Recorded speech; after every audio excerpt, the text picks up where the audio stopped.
such a foul mood today. Why? Why? Oh, I don't know, bro. I think just the end of the week, it's Friday, like, I started off the day feeling really good. And then when I got home, I was so irritated, but I just think it's because I was just going so hard all week. Yeah. That by the time Friday come, I just wanted my bed. And I had to come home and be a parent. The joys of life. Yeah. And I was just like, no, man, I'm not on it. So I just made myself like a pot of coffee. If anyone who knows me, they know I love my coffee. That's your thing. That's my thing. But I made decaf just in case because I can't afford to lose more sleep. Well, welcome to the world of no sleep. That's my life, isn't it? That's the soul life. Bro, I've just got over months of like insomnia. I can't go back there. This is about 10 years of insomnia right here. Serious? Yeah. But I have like intermittent insomnia. Do you have persistent insomnia? Pretty much, yeah. Really? Yeah, pretty much. For real? Yeah, pretty Like, much. how much hours do you get a night? What's it called? A lot of the time, like 3 hours, 4 hours. Yeah. Is that just because like your body clock is just weird? My Like, body do you clock need is to work nights? weird. Are you one of them guys? No, my body doesn't like working nights. My body likes having fun.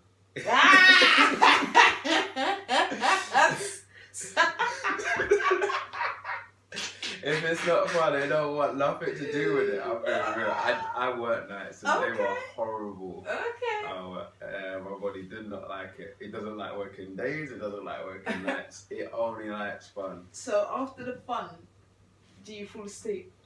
No. Oh, later. No. Literally. You're getting a raw deal, bro. I know. Literally, I'll be up till sunlight and I'm like, okay, what's going on here? Oh, man. Yeah, that's literally my life. Your body don't rate you, mate. I know, it really don't. It's just one of them ones. Every day sunlight lips my eyes. Oh, God. And then I have to kind of like pull the blanket over my face to try and get a little bit of darkness to try and sleep. You slept well when you were here. I know. That was good times. I like that. Yeah, that's what I know the boys want you to stay tonight, but I'm telling you now, mate. I know, 6 in the morning. You will be up early. Yeah. And the thing is, I can't even say to them, keep it down because weekends is a madness. So Yeah, like it's their football time. in the morning and yeah. Yeah, it's their time. You can't even stop that. It's just their time. Yeah. Well, you know the kids run the house anyway. I don't care. Every parent knows it, man. Yeah. It's true. Kids run the house. I've seen that. And when with some parents, they're in denial. Yeah. Like, you try to tell them, like, your kid runs you. What? I'm going to kill you. That's the truth, man. It's the truth. Like, there'll be times when they're playing in the garden and then me and Raph will take a sneaky moment to watch something on TV. And then they'll come in and be like, not adult TV. Give me the control. And I'm like, Oh, wow. And they're like, can I have the control, please? Now you've asked politely. Oh, wow. Literally, like, they cannot handle adult TV. They'll just take over. Yeah, adult TV is garbage. They know. Yeah, they know. Yeah. They know. They know. They do know. Like, kids' TV is fun and creative and a little bit of productivity because it takes a lot to make them. But adult TV is just pure. It's pretty much a lot of reality TV nowadays. Yeah. So, yeah. I feel for the kids. Do you know what I used to love? I used to love Inspector Gadget, you know. Oh, that was a show. No. Inspector Inspector Gadget. I'll get you, Gadget. With the cat, and he's always stroking the cat with his one glove. That was the show. I used to like mad cartoon show. Count Duckula. I love that. I love Danger Mouse. Oh, that was the one. Pink Panther. Yeah. Danger Mouse, I used to love because he had the eye patch. Yeah. I used to love. Hey, listen, we properly went to school with someone who looked like Penfold, you know. I'm not Oh, even no. joking. He actually looked like Did he have the ball Penfold. patch too? No, he was bald, but it was just like He the had the nose shape, the glasses. Poor kid. I know. Bless him. Poor kid. Bless him. Oh man, we had some good cartoons in our generation, man. Yeah, man. Man, I miss them. All that. He-Man was the one. Thundercats. Thundercats. Oh my god, showing our age, but you know, Yeah, never mind. I love Thundercats. So when he used to pull out that sword, I wanted that sword as a kid. I think I had it, you know. Oh, I was pretty blessed like that. Oh, you're lucky. My mum always told me no. My mum would always go, she'd do this. I'd be like, Mum, I've seen blah, blah, blah, and I want it. She'd go, okay. How much is it? I don't know. She's like, go and find out, and then we can have the conversation again. Like, what do you mean go and find out? You're lucky. She's like, well, wait until you walk past the shop again. And okay, so I don't, kids have no concept of time. I don't know how long it would be until I'd see that next thing. Did you not again. see the excitement? Like, you're lucky. And then I'll go, no, wait. So, like, for instance, the one I remember vividly, is the mountain bike. So there was this Pepsi mountain bike that I saw, I was just in love with them. I was like, Mum, I've seen the most beautiful bike in the world. It's a Pepsi bike. It's white and it's got the red and blue Pepsi. Like, no, I want it. How much is it? I don't know. You need to find out. Okay. So however long that took me to find out, it's £150, Mum. Alright. You save half and I'll put half towards it. But you're lucky. I'm like, what do you mean save half? She's like, well, what's half of 150? I'm like, 75. She's like, so you need to save £75. I'm like, how am I supposed to save £75? She's like, that's not my problem. That's your problem. Hey, you're lucky. And I was like, okay, so what do you mean? She was like, well, think about it. It's summer, so what's the next thing? Christmas. Right, so you can ask for money for Christmas, or you can wash people's cars and earn some money and whatever. So I was like, okay. So I like knocked on all the neighbours' doors. I was like, do you want your car washed for little £2.50? Hey. Wash some cars and that. I don't know how long it took me, but I remember that I used to store up the money in this wallet, this colourful wallet that I had. Oh, right. And when I got to £75, I was so happy. And I took my wallet to my mum and I was like, look, there's the money. And she was really proud of me, though. She was like, well done. And then she did it. She stuck to her word. She matched it and we went and got the bike. Oh, you're lucky. My mum's favourite reply was, out your bale, pooper. That was her favourite reply all the time. Literally, go out your bale and pooper. Oh, I know. Imagine as a kid. Your mum doesn't rate. No, she don't rate me. That was her favourite response. Yeah. I don't want a blood clot, babe. I don't want to help you. My mum was raw. She is raw. That's so funny. Yeah, literally. That's what used to happen, and then I used to just not ask and just ask my dad. It was just so much easier. That's how I got my first bike. My dad bought it for me. I got my first Man United kit. My dad bought it for me. That's so funny. Oh my God, football kits. Hey. First football kit I ever owned was a Liverpool football kit. Oh man. Fam, that one at a choice, fam. Oh, okay, cool. I was like, Mum, what is this? She was like, Liverpool. I'm like, I don't support Liverpool. She's like, well, I do. I'm like, I don't. She said, but you want the football kit? Yeah. Not Liverpool. Yeah, but I still wore it though. She doesn't understand. Yeah, that was like my brother. My brother, older brother, he won a Blackburn Rovers kit when we was a kid. I remember that. And he had to wear that. That was like after Blackburn beat Man United and won the title. And he's a Man United fan. I remember that. Yeah. That blue and white. 2-1. Yeah, the blue and white kit. Yeah. That was Shearer that did that. Yeah, Shearer and Sutton were up front them times. Yeah. Shows that age again, man. All quoting the scores, you know, the players. No, but you know what? No, for real though, like, do you know the maddest thing that people always say to me when I used to watch football? Because disclaimer, I do not watch football anymore. I don't care about teams or anything like that. But when I was into it and I supported United, they would always be like, "Oh, from London, why do you support United?" And the God's honest truth, there's two reasons. Number one, my stepdad was a die-hard Man United fan, but so that did influence me. But the God's honest truth as to how I got into United in the first place, yeah. Do you remember the football stickers? Yeah. I used to collect them, right? I had triples and triples of Mark Hughes. I remember Mark Hughes. And I didn't know who he was. I was just like, who is this guy? I've just got so many stickers with his face on it. And then I looked at his thing and it was like, yeah, he plays for Man United. And I don't know, I just liked him because I had so many of his face. So I was like, let me see what this guy's about, innit? Because on the you know, in the football sticker book, it actually puts like their skill, like how many goals they've scored and all that. And he was quite high up That was like our YouTube.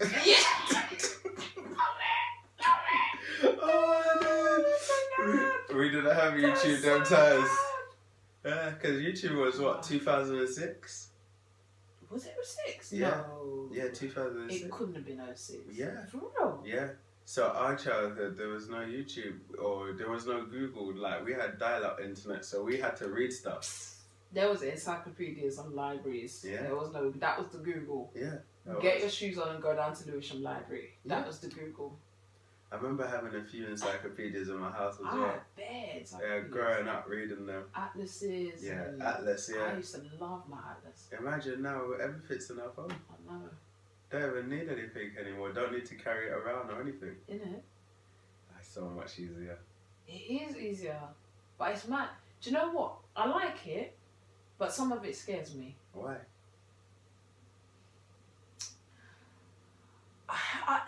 I don't know if it's me being nostalgic and wanting to hold on to certain things and not wanting to go with evolution, or me believing that there's a genuine connection in certain physical activities. So for instance, what scared me, the first thing that scared me was, I saw this advert on TV and it was a kid doing a painting on an easel.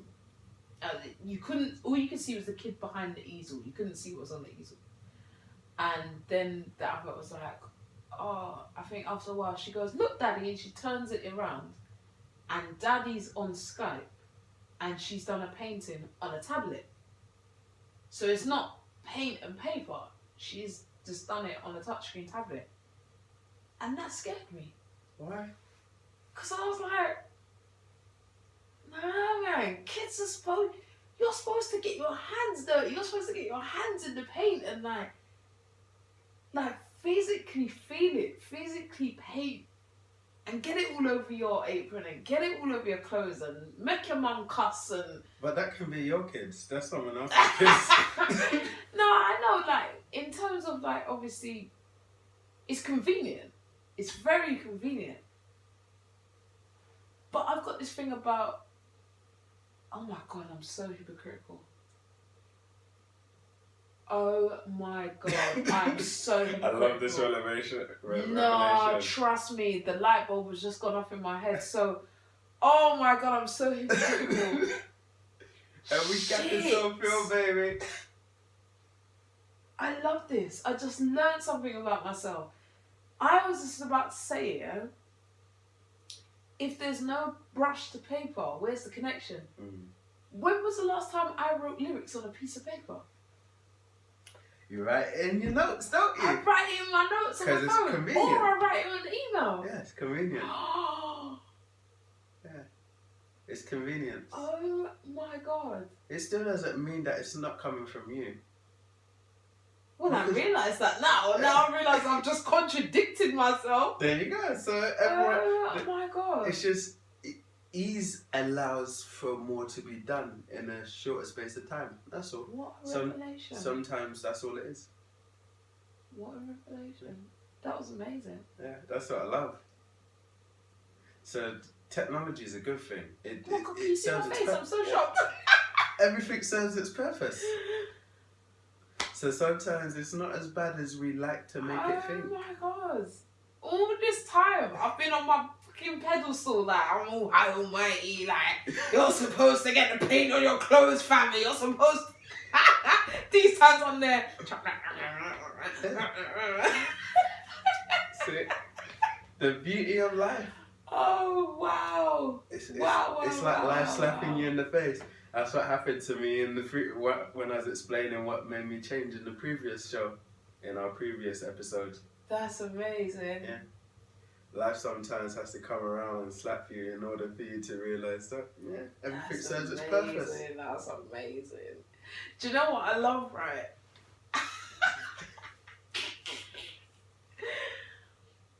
I love this human thing, and I've just proved that I am it. I'm so guilty of it. I don't mind. I will own it. I will own it. I've always been this way, and I'm actively trying to change it. We always like to be better than other people. Competition. Yeah, but like, not even in a... Yeah, there is an element of competition. It is that. But we've got this thing of like, all right, if I'm religious, it's a thing of I've got the right religion. Yeah, and I'm looking down on other religions, and I'm looking down on atheists because I know something that you don't know. Yeah. Like, I've got an insight into life that you don't know about it, but you're gonna feel it, and I'm not, because I'm gonna be in the promised land. Yeah. Do you know what I mean? Or if I'm what I call a level 5 vegan, no leather, no like, I'm looking down on everybody else who ain't vegan. Yeah. Like, you know, like hoteps. Yeah. Do you know what I mean? Like that whole self-righteous, like, blood. You're screaming black power and trying to call out the system on racism and discrimination, and you're homophobic and you put women down. Like, shut up. And you got an iPhone. And you got an iPhone. I ain't got no. And you shop at Tesco's. So yeah, or Iceland's or Sainsbury's or whatever. I got no time for no hotep, and I don't care. I'm saying it right now. I haven't got time for no hotep. Not disrespect to any of them, but you know, everyone has their preferences. I ain't got time. Don't have time. But yeah, there's no energy for no hotepery. There's no point in hotepery. Yeah, I like that. I'm gonna use down for your hotepery. Keep your hotepery away from me. Hotep, my brother. But there's no point in looking up at anyone or looking down at anyone, because it's only gonna disappoint you. Yeah. That's why I don't look up or look down on anyone. But also, why do we think that though? Like, why do we think that we're better than anybody else? Like for instance, and the reason why I bring this up as well is like, I found this in hip hop, but I realised that I was a product of it myself, but I just wasn't. I was kind of blind to it, and then I took a step back, and then I managed to manage it better. But like when I was first sort of busting out on the scene and being a conscious rapper, my sole focus, you know what? Oh my God, this is what it's like. You know, like the left side of politics. Yeah. The sole focus of the left is to diss the right. Yeah. It's not actually to do any good. No. All they want to do is diss the right, Yeah. So as a conscious rapper, my sole focus was dissing other rappers who weren't elevating their people. How am I elevating people when I'm just dissing other people? It's like, it's fighting fire with fire. Yeah. Everyone's going to get burned. Exactly.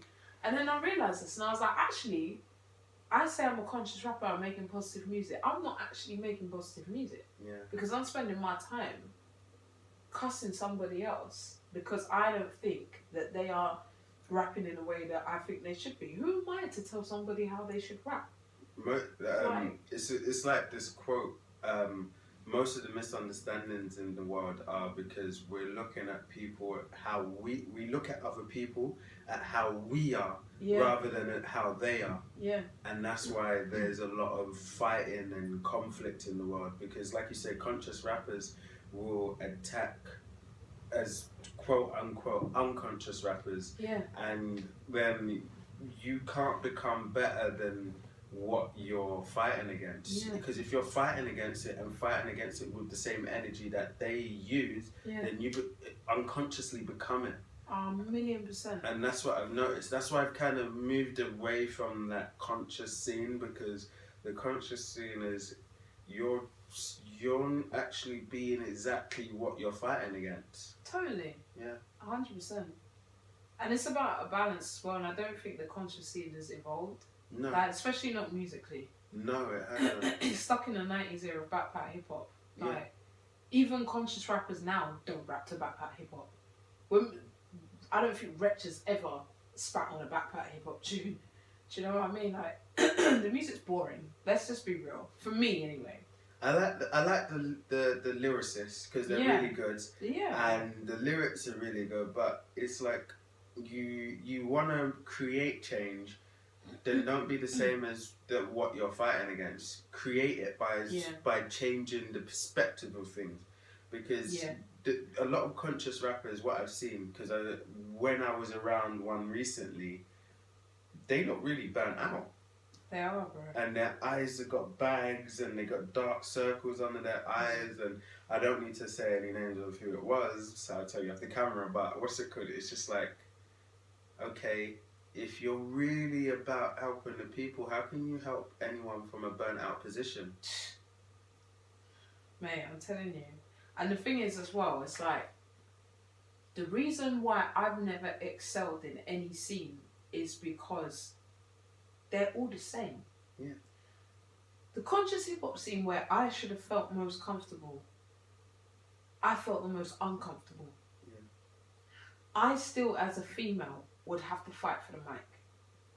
It was like a testosterone dick fest. Yeah. Like just waiting my turn to try and get on the mic. There was that. And I will never forget. Oh my God, I will never forget. Do you remember Nate? Nate. Tall. He's Nate James. He used to rap.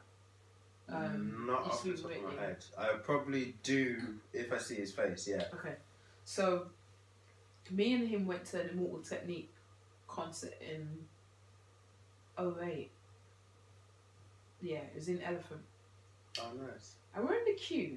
And I can't for the life of me remember this guy's name. Because trust me, if I could, I would say it. I don't care. This guy's a hotep. He can keep his hotepery, right?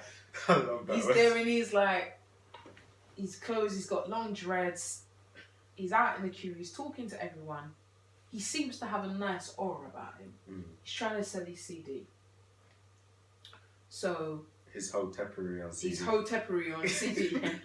So he's coming out to everyone, he's like, oh, like, this is my new thing, you want to buy it, blah, blah. So it's like, my sister, my brother. So I'm like, yeah, what, go on? I said, oh, let me see. So I'm reading it. Now, I can even show you now because I can go into the car and get it. I've been listening to UK rap from morning, bro. Yeah. Morning, yeah? So when I'm reading the back of his CD and I'm seeing some of the titles, I'm like, oh, I know some of these songs. Like, I've got some of these songs. And he's like, have you? And I'm like, yeah, like, that's on a mix, like a compilation CD that I got, blah, blah, blah. So I don't really need to buy it. He's like, you ain't got the songs, man. I said, well, look, I have, but, you know, he's like, you ain't got it, man. Just say you don't want to buy it, innit? I'm like, alright, bro, like, chill out kind of thing. He's like, what do you mean chill out? I said, chill out. I said, I know some of them songs, like, that's a compliment. Chill out. Yeah. What's this girl's problem? I said, what? Who are you talking to? Well, hotepery is supposed to be respectful of women. Fam, do you know what he said next? Mm. He ignores me, turns away from me and goes to Nate, let me just pay her no mind. It's women's problems, innit? It's probably that time for her. Hey. Hey. Hey. So, man. I had to cover my face for that one, right? Let me tell you how I had to reach deep into the depths of my soul to not go back to 1995. I was surprised that he had a throat left. That's what I'm saying. If it was 1995, there would be no throat. Yeah. But I was like, you know what? I need a clean... Well, it wasn't DPS, and it was CRB. Like, I need to retain my clean CRB. I really... Because this means more to me than you and your hotepery. So I did cuss him out because I couldn't help it. And he walked off and we were just like cussing. Nate was just like, come on, like, he just like literally pushed me into the show. But it just set me in a bad mood, man. Mm. But why would he come with these bad vibes? You literally just said that you listen to his music. Wouldn't you be happy that someone listens to your music? But you know what? I've just come to realise that some people, apart from the fact that they're ignorant, some people know it all as well. Many people know it all. Like, That's the problem. Oh my God. Do you know the most frustrating thing recently? So I went for a meeting in Warner Brothers, Yeah. And so I come out the station and there's a guy, he's selling his music. I'm a music person. Of course, I want to know what you're doing. Yeah.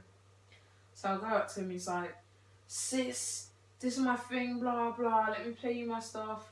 So I look him up on Spotify and he's like, press that button, it will help me get into the charts. So I press it, no problem. I'm listening, I'm like, he's alright. As we're having a conversation, another guy comes over, starts talking to him. This guy is a former music manager. So they're chatting, having a good conversation. And I'm about to say to him, I am literally about to walk into Warner Brothers Music there. I have an inroad let's exchange details. Like, I'm literally thinking that.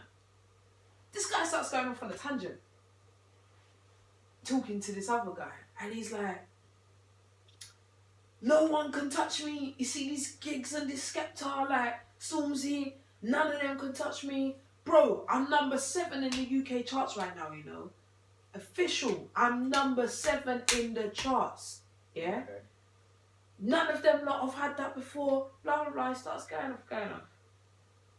This guy's trying to talk to him. He's trying to say, listen, I hear what you're saying, but you're like early in your music career. You don't want to peak too early. Yeah. Because you'll burn out quick. Yeah, it's true. You need to work and build and build. You want to be in it for the longevity. This guy is not hearing him. He keeps constantly repeating. He's like, no one can... He's literally saying, no one can tell me nothing. So after about 20 minutes, because I was thinking, surely at some point you're going to say to me, what do you think? Or like, what kind of music do you like? Just ask me something about myself or where I'm going. Yeah. Because that could change everything you're doing right now. Thank you. That didn't happen. So in the end I said, bro, I wish you luck on your journey. I shook his hand and I went to my meeting. Honestly, if he was going off on a tangent and it was me there, I would say, do you remember who finished second in the 1996 Olympics? So who remembers 7th? Because you want to go off and act like that, then some people have to be brought back down to earth. The thing is, this is the thing, yeah, and this is what I would have said to him if he'd have let me even speak. I don't think a Carla's ever been in the charts. But everyone knows. End of story. Yeah. End of story. It doesn't matter what number Skepta, Gigs or Stormzy or any of them are at. Bearing in mind they got to number 2 with their albums, but anyway, everybody knows who they are. Yeah. They never have to work again. Yeah. They created leverage. Right. They're businesses. They not only get stupid money from shows, they got merch, they got everything going on. They became a brand, yeah. They became brands. My guy, you're out here on Kensington High Street every single day, trying to get the attention of the labels, which is why you're on Kensington High Street, but yet you're cussing them. He's literally going, none of these A&Rs can chat to me. They know who I am, but they can't chat to me. And I'm like, why are you here? Then why are you there? It doesn't make sense. You should be in Shoreditch then. Yeah, go somewhere else. Yeah.